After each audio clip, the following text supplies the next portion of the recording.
I've got a new laptop. Oh, awesome. Okay, we're on. Fantastic. Well, everybody, you have an enormous treat in store for you. This is one of the world-renowned. Everyone knows her from across the board. This is, of course, Agnes Vivarelli and Dan RadioStyle getting together to do another wonderful topic. And I'm going to let Agnes talk about the topic because it was her idea, but it's such an amazing one. But I was lucky enough to get to introduce the one and only. And in this corner, Agnes Vivarelli. Good to see you, Dan. Good to nice to see you. I always love our month chat together. It's always absolute something to look forward to. I agree with you 100%. Yeah. So what are we going to be talking about on this fine festive day? Well, I thought since we have talked about a specific person a lot, let's talk about something else today. What's a specific person? I have no idea what topic you're referring.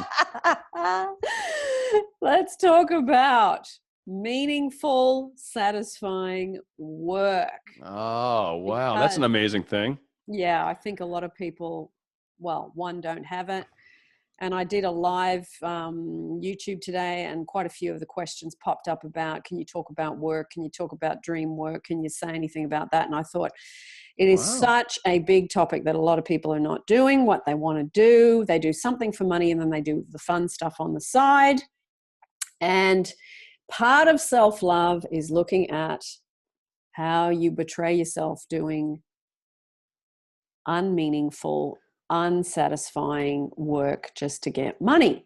So, right. Well, and especially working for money. Now, there's two things. One, I want to start with a short, awesome quote that I'm sure you've heard about from Mark Twain, but it's find a job you enjoy doing and you will never have to work a day in your life. And it is so very, very true. And when you can finally get into something, not for the money, but for the actual enjoyment of what you're doing, it opens doors. It gets you going down avenues that you never thought. It is a really interesting unfolding process that seems to occur. So that's why when you mentioned this topic, I'm like, oh my God, that's probably one of the most amazing things we could talk about with our viewers. Like this is huge. People wonder, like, what can I do to get myself in a better energy to help with my specific someone manifestation, that odd topic that I've never heard of. But this is one of those things, is focusing on a rewarding career. So I love Definitely. What were some of the users saying, or viewers? Sorry. Well, a lot of people are just saying that they're unhappy. They get up feeling depressed. They hate what they do. They don't feel they're well paid. They don't feel they're appreciated. They don't like the location. Some people like working at night, but they're forced to do morning jobs. Other people are really, wanting to do physical work and they're stuck at a desk, sitting on a chair. There's so many. Other people are doing too much physical work and they're having their bodies break down, which was the case with what you were doing, what I was doing. Right. So, it's like, okay, if you can create something somehow and ask yourself, what is it that I love? Am I someone that likes manual work? Am I someone that loves working alone? Do I like working with people? Do I want to work from home? Do I want to go out and, walk to work so I don't have to drive, especially if you live in the city? All these kind of questions. So it's working that out. But above all that, if you work out, how can I give value to people, as in, because obviously to have any kind of business, or whether you're self-employed working for someone, you got to add value where you are. And if you can do that, and which is what you and I were talking about prior to recording this show, about you adding value to your weekend job, and that it's something that gives you something, and you've been there for 8.5 years part-time, and you keep it going because you actually like going there, you're going there and you're adding value to those customers. And I think, when I looked at how, go ahead. Not just that, well, I was going to say, on top of not just the fact that I add value to their lives, but the other aspect, which I think reinforces your topic, here, is it also gives me satisfaction too. Yep. Like with these people, like I enjoy the interaction. I've made relationships with people basically in neighborhoods that surround this coffee shop that come in on a regular basis. That's the only reason I'm even there. I mean, the money, Yeah. the free coffee is great, but it's something I just love doing. Now, granted, I'm not getting rich off that per se, but maybe the YouTube or maybe whatever. And Yeah. again, you're right. I know a lot of people would ask the question, how do I get going something that I love doing? Because people have these interests maybe that they can't figure out how to make money with it. Yeah. So how do we get people to kind of change their thought process, or how do we get people to open up to, they maybe like writing. So how can I make money? Well, you can do a blog or Yeah. something about something Yeah. interesting. Yeah. Right? I Well, mean, look, you and I are actually quite similar in that we had a job and we both started, you've got the coffee shop on the side. You've also got your YouTubing on the side. And I had the same. I was working a job and I started just thinking, okay, I'm going to YouTube and talk about success stories, and I'm going to see if I can give people relief by sharing how I did certain things and how people I know that told me stories did certain things. So it started off just as stories, because stories was something that gave me relief when my whole life was in chaos. Reading at night when I couldn't sleep and I was in a lot of emotional turmoil, reading success stories gave me relief so I could sleep. So then it became a YouTube channel. And it was nice. fun. It was fun. It's like you could talk, you could share something of value, and then you could give your live kind of story a face, and then give people relief face to face, not just on the written word. So it's like you and I started these little side dishes to our main meal, which is what you and I have done. And then it becomes like, for me now, there is no main meal. This is the main meal now. This is what I do all the time. But it's giving people something of value, giving people relief, how can I help you solve a problem? If you come from that place, whether you're creating a product or a service, it makes no difference. Whether you're working in a job for somebody else or you start your own thing, if you keep that in mind, how can I make something easier for people? How can I make something better for people? How can I give people relief? How can I solve a problem that someone's having? If you come at it from that point of view, you are then of service, which is what being of service is it. That's it. Another side of it too is also for those of you that are out there that are maybe you're not, a pianist, or maybe you're not artistic, maybe you're not into making YouTube videos, maybe you're not whatever. So you're like, how can I find more meaningful work too? And one thing that you can do, and we'll use my coffee shop side job as a great example, because I've worked with some of these younger kids. I'm like, okay, let's look at what you're gaining from this coffee shop. Look at what you enjoy about it. So in my case, I enjoy the customer service, the interaction, the talking, the communication, right? Like that whole piece is just dynamite for me. Yeah. So that right there is called customer service. You can get jobs doing that kind of stuff in all sorts of environments. So now all of a sudden, meaningful work maybe involves a little more customer interaction. Maybe that's something that kind of livens your day. Maybe you want to be alone when you go home, but during the day, you love the interaction. So again, it's looking at what you're doing that you do like, not, I got to clean toilets and I hate it. Like, okay, well, that's not, you don't want that in your next job. Let's leave that part out. But what do you like? Exactly.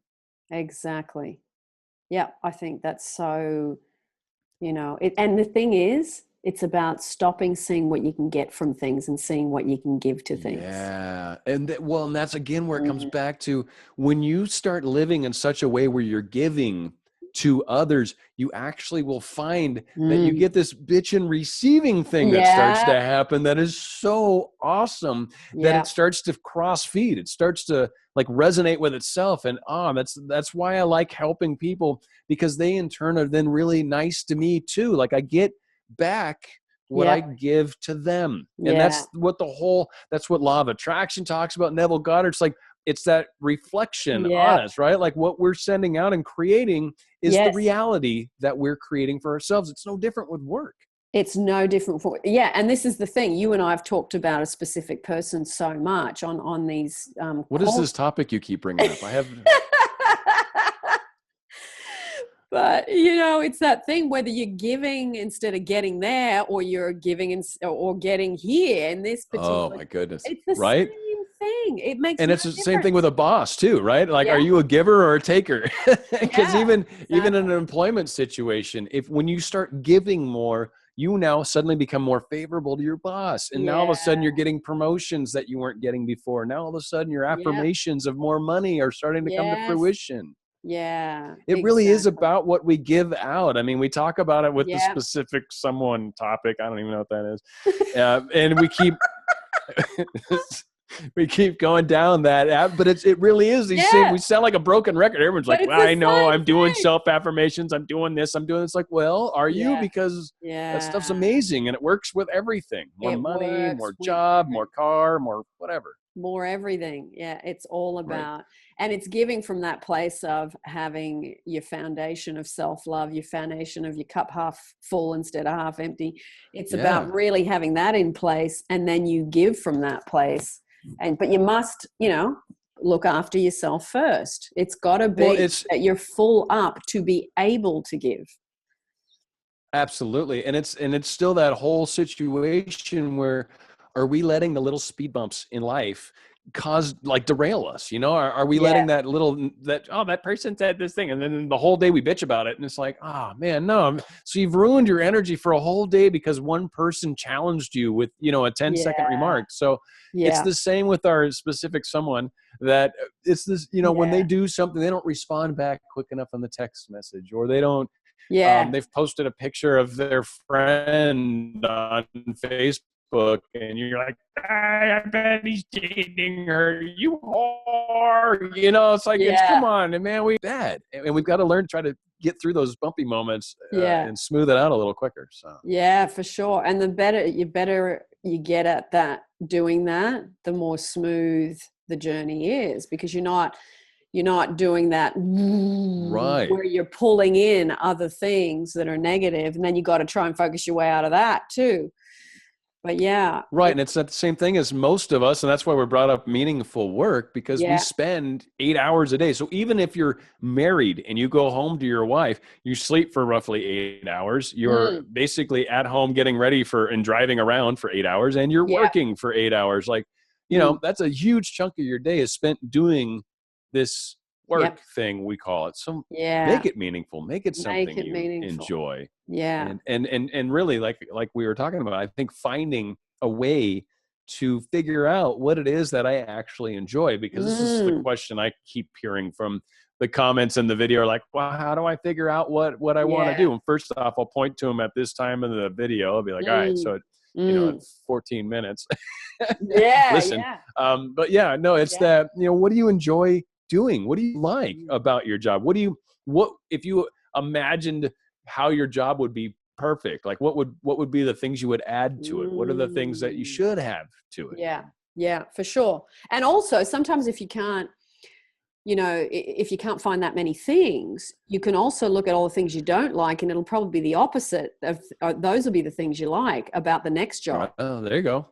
Like you go, Yeah. okay, I really, I mean, that's a good one where you just do the yeah. Like I hate standard T-chart, right? You're like, I like it over Yeah. here. I don't like it over here. Yeah. Boom. Well, Just fill in all the I don't likes. You're like, I got 20 I don't likes. Okay. I definitely don't want to find a job that does most of that. Exactly. I mean, I had one simple thing about my job that I couldn't stand. I hate The physical labor. No, that, but also I hate waking up with an alarm. I can't stand it. I'm a Oh, night owl. yeah. I don't want to hear any alarms at 7, 8, even 9 o'clock. I don't want to hear that sound. It makes me get up in a bad mood. I'm a night owl. I function great between about 2 p.m. and 11 p.m. That should be when I work. And with what I do today, that is the hours I work. But I didn't understand that it wasn't just me being grumpy. It was actually my body clock was not suited to the work I did. All right. So I thought, okay, if I really hate waking up with an alarm, I've got to create an alarm-free job or work so that I start my day already in a much better footing. So, now I don't book anyone in before 10 or 11, and I take a long time to hatch. I don't know why. From I about love that phrase. 7 till 9, I'm pretty much useless, and my partner knows that. He tries to talk to me, but I say, whatever you say to me between those hours, just know you're going to have to repeat it later on. So, you know, that's the thing. You got to know those things about you. And I'm massively creative and do amazing things like between 8 and 11 p.m. That's when I'm thriving, you know. So Right. it's like you got to know that those things about you to help you work out the things about what kind of hours do I want to work? Do I want to, you know, what do I like being totally alone, or do I like working where there's people? Do I like, you know, leaving the house because I don't like the aloneness of working by myself. I like to be like in a busy coffee shop or in an office where there's lots going on and phones ringing and computers and all that stuff. So yeah, you just work out what is it that I dislike, and the opposite will tell you what you do like. Right. I absolutely agree. And spending more time in the thought process too of what you do like also brings, of course, more of that in your life. And as we do start to go down that path and focus on what is it that I enjoy doing, just that very process. A lot of people talk about, you know, the imaginal work with Goddard, right? That very thought process of going through what do I like? You are, to a degree, kind of doing imaginal work while you're thinking about what the things that you actively like. Yeah. And as you start to identify them and kind of really attach to that result, now all of a sudden you're kind of sort of telling, you know, universe, whatever, like, hey, here's a thing I'd like to add to the list, right? And you start kind of building that list of potential jobs, potential things that will allow you.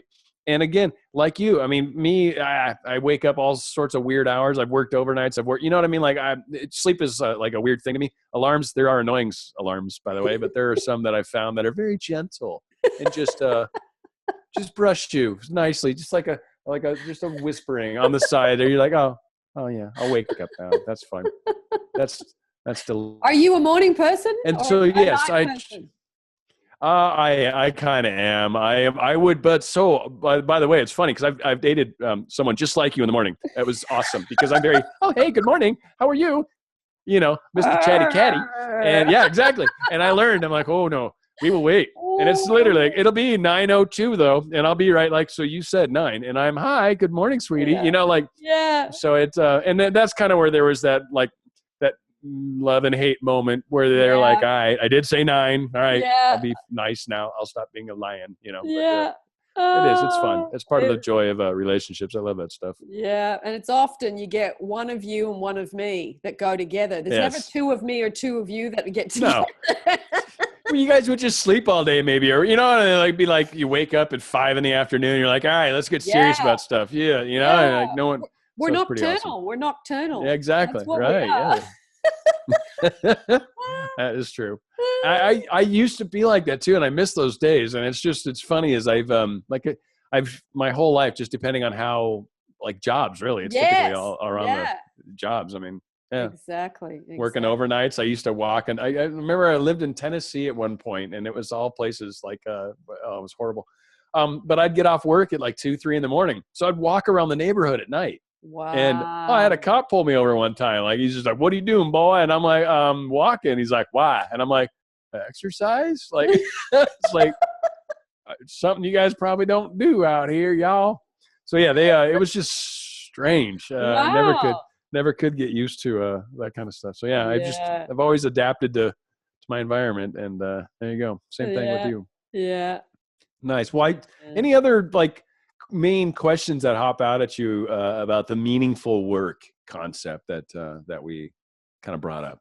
Because helping people find it, I think we covered that pretty good, hopefully. Yeah, helping people find it. And if you're artistic, obviously you just need to do it on the side. I think you would probably agree with that. That's the way you get into it, and then eventually doors start to open, period. Radio was like that with me, and then eventually it became a full-time gig, and then that's why I kind of honestly got into YouTube. I missed doing that stuff. And it was an excuse to buy a microphone and get into doing some voiceover stuff. It was just an excuse. Yeah. So I didn't care that you were talking about your early on. For a long time, no one listened to me at all. And I'd still do my shows, 2 a week or whatever. And I didn't care. It was just fun for me to hop on a microphone and talk about a topic. And I listen to some of my older ones and they're horrible. Like they're on my channel too. Like you can go back and listen to my very first show if you can deal with going all the way back. But God, I was horrible. I was absolutely horrible. In fact, I used to call myself Spirit Radio Dan Style was my original name. Yeah. And then kind of spun into itself. So anyway, it's just fun how all of us went down that path. But anyway. Okay, let's do something. When we upload this YouTube, yes, you put one of your worst YouTubes up and I'll put one of my worst. I love it. That way you mean we can see, like repost one or just link it? Just put a link in the description, because sometimes I think people say, you know, I don't know if you hear this, oh, you're so comfortable, you know, doing this, and oh, you seem so natural, or you're always happy. It's like, well, no, let's get this right. When I'm not happy, I don't video. And when I did my first YouTubes, I was doing it on an iPhone 4 and the angles were bad. The lighting was bad. I was really nervous. I was really weird. I was talking too fast. I was talking too loud because I didn't know what the heck I was doing. So it's like when you go back and revisit some of those, it reminds people, especially, and the reason I want to post this from you and from me is not so that we can show people how cool we are, but it's so people can see how bad we were when we started. And we had to go through that learning curve. So if it's possible for us, it's possible for them. And it's not like we're sharing this with any sort of level of pride either. It's more exactly. You're like, but it is totally a practice thing. And the law of attraction's the same way. I mean, you're better at it. So it might seem like it's easy. It takes a little time. And doing the videos, my Lord, it takes time. And watching yourself again and getting used to all that. It's just funny how it plays out. But and just I think the worst is hearing your own voice. Even I get years of radio and it still's like, I got to get used to that. It's the fact that you sound so weird to ourselves when it's coming from another device. Like, it's like, is that what I sound like? Yeah. How does anyone think my voice sounds good? What is wrong with all of you? You know, I just can't. It sounds way better in my head. Yes, or hearing it when you're just doing it and you don't really, you know, I don't really go back and listen to my YouTubes unless I'm looking for something specific for a particular viewer. That'd be the only time I really go back and listen. So those are my least favorite moments when they're like, what video was that? And I'm like, man, I have no idea. I know you're trying I'm like, just search for it. I'm like, I couldn't even do that actually. I know. It is a good time. It's a lot of fun. Yeah. Do we cover meaningful work? I actually wanted the whole reason why I've suggested this topic with you today was the questions I've been getting about meaningful work and people not liking their jobs, but also I spend time on YouTube looking up things and just looking up things that interest me. And I came across a fantastic interview between Oprah Winfrey and Carolyn Myss. And it talked about meaningful work. So I will post the link up and give it to you so that people can actually, it's a short YouTube, but it's a wonderful conversation. And I mean, these two women are both living completely different lives. Both are living the jobs and the self-expression of who they are. And it's a wonderful conversation between the two of them. So, you know, for those viewers that are interested in listening to that, I will put the link up for that as well. And something else I've been listening to, and I would also say, go ahead. Well, I was going to say also when you're operating from that kind of place, that level of confidence that you tend to feel is also, I think, significant in our lives. And you can probably attest to that as well when you're actually kind of living this sort of meaningful life. Really, it's not just meaningful work, but it's a meaningful life. It's a meaningful life. That's right, Dan. And it does go through like what you're saying, where you started off small, you see what you can give, it grows, then you drop one job or you drop another job, and then this becomes the thing. And it doesn't have to happen like a big bang. It happens from one day to the next. If you're working for someone else and you get a job, of course it happens like that. But when you're building something like you are and like I am, it happens over time. And it's almost better that way too. Like we've talked about before, it prepares you. You know, it does. When you're first you can kind of be overwhelmed sometimes by the comments, by the emails, by the level of, hey, where's the next video? And it's like, wow, okay, I got to figure out how to work all this into my life. Like it's a bit of a challenge to get used to all that. So you wouldn't want to just explode and then all of a sudden you're like, all right, I'm not making enough money per se to quit everything I'm doing. But now all of a sudden I've got this larger demand. So it's really growing. Like you said, you start to shed where you need to, only when you need to, and not before. And then you don't do that typical artist thing, which I've done a few times, where I jump into something, I cut off the thing before, and then I leave myself trying to stitch a net on the way down with so much financial pressure. I end up like the road runner getting hit by the Acme truck, and it doesn't work. So, yeah, I've done that at least 3 times. It puts too much pressure on you. That's that. Yeah. It's that whole thing with trying to manifest, with people trying to manifest relationships where they're like, I need them now. I need them now. It's like, no, you can't. Like it makes it so much more difficult when you put that level of emotional pressure on yourself. Yeah. And it doesn't work. Because you can't get out from under the pressure to be able to when you can't get out from underneath the looking at right now, I don't have it. Like you can't get out of that. And that's all you're telling the universe. I don't have it. I don't have it. I don't have it. And it's like, you don't have it. You're right. I get it. It's not.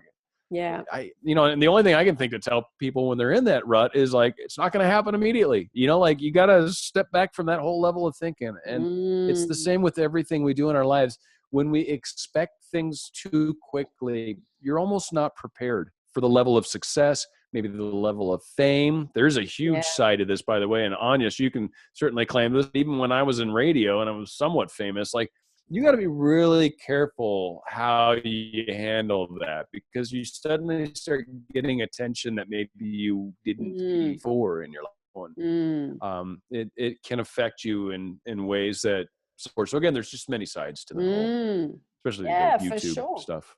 For sure.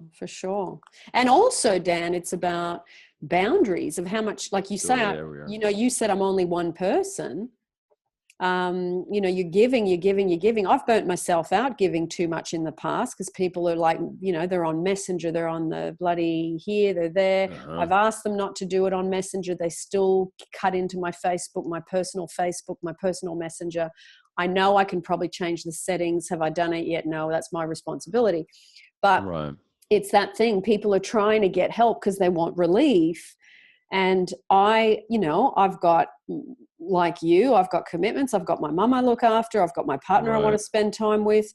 And I'm not going to be helping people on the time that I spend with those people, because they're my personal life. So, and that also, by the way, keeps us from making videos too, which is what I think most people are appreciative of when it comes to you, for sure. And me as well, is the videos. It's the comments are part of that, but that's not like, and the emails are definitely hidden completely from the public. So those aren't even necessarily helpful at all.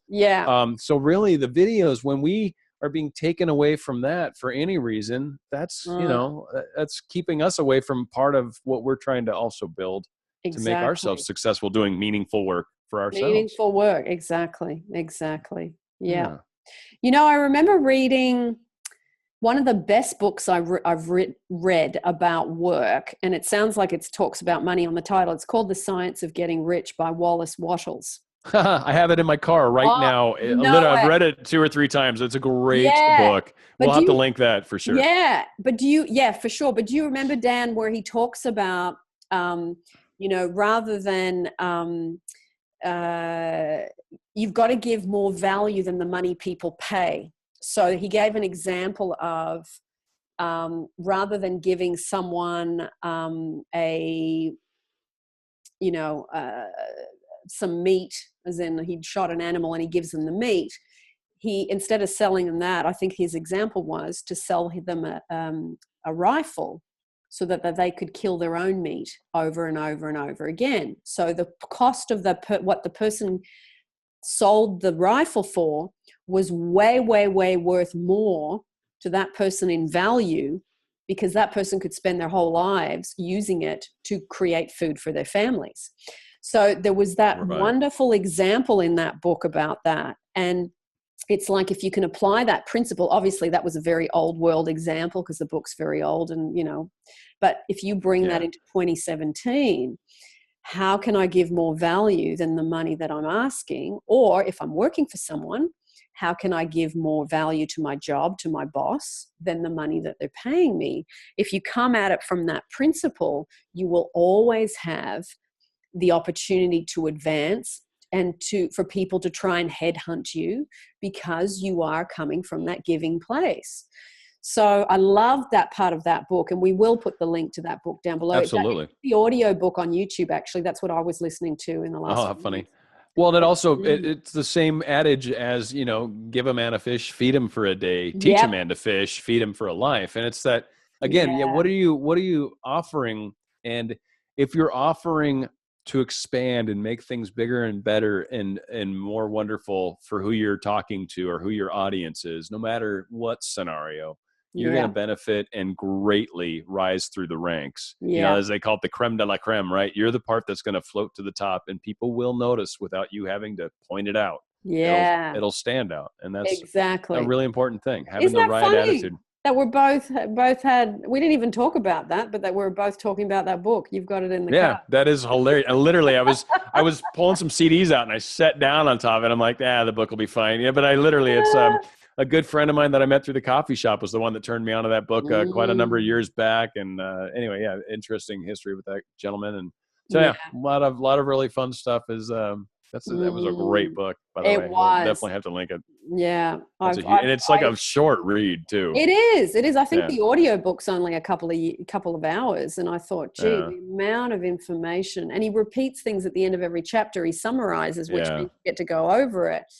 But it's like he says over and over again, you've got to do things in a certain way. And that certain way is about giving value to something, about giving to something rather than seeing what you can get from it. His whole book really talks about that one principle. So, it really is such a fantastic, fantastic message of giving in that book.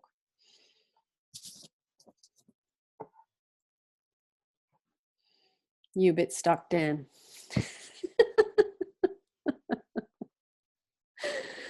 Oh, dear. Yep. I'll just wait for you to come back. Come back. The book was really, really good, and I'm sorry if I might have lost it. There you are. Yep. All right. Anyways. Yeah. Well, I think we've probably covered a good portion of this topic for sure. But it is amazing what differences it makes in our lives, in our worlds, when we start doing things purposefully first off, but then when you do that, it is starting to become meaningful because now you're doing it intentionally, and you don't do things that you don't like doing generally, right? So it's kind of happy. These are those types of things that allow you to find happiness most of the time. Yep. And the happiness is in the giving. The happiness is in the giving. I sure hope we're still together. Come on, Wi-Fi. Isn't it wonderful that this works so well? Isn't it wonderful? I love how this connects so easily. I love how this works. I love how Dan and I can hear each other. I love how it's working so well. The Wi-Fi. It's working well. It's working well. Oh.